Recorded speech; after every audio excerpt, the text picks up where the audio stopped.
Былай балалар, жазбастан бұрын алдымен жақсылап ойланып алыңдар. Әрине әрқайсының армандарың көп, соның ең негіздісін, ең бастысын таңдап жазыңдар. Тарт кітабыңды, қара бұтқа.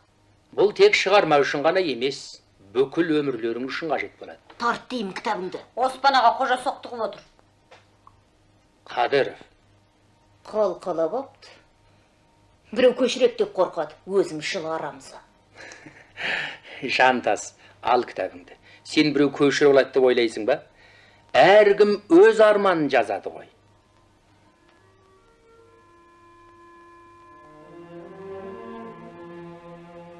Арманымның бәрін жазар болсам, дәптерге сыймас еді.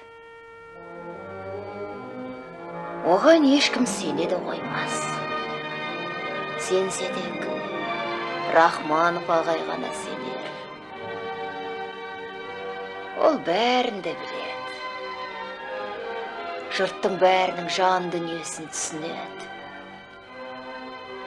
Шіркін-ай, барлық адам баласы осындай болса,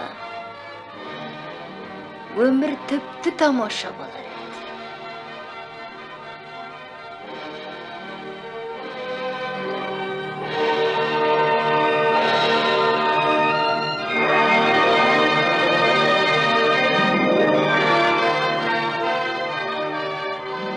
Бауырында ақ бұлттары қалықтаған биік тауларды жақсы көрем. Тап-таза жаңа жауған ақша қарды да, шыңылтыр аязды да жақсы көрем.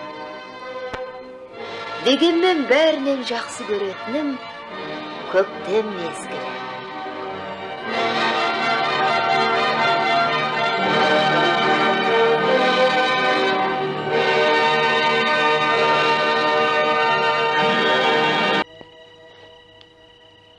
Сәлеметсіз бе? Сәлеметсіз бе? Қайсың, әй? Мен ата. Сен атамысың? Жоқ, атам мен.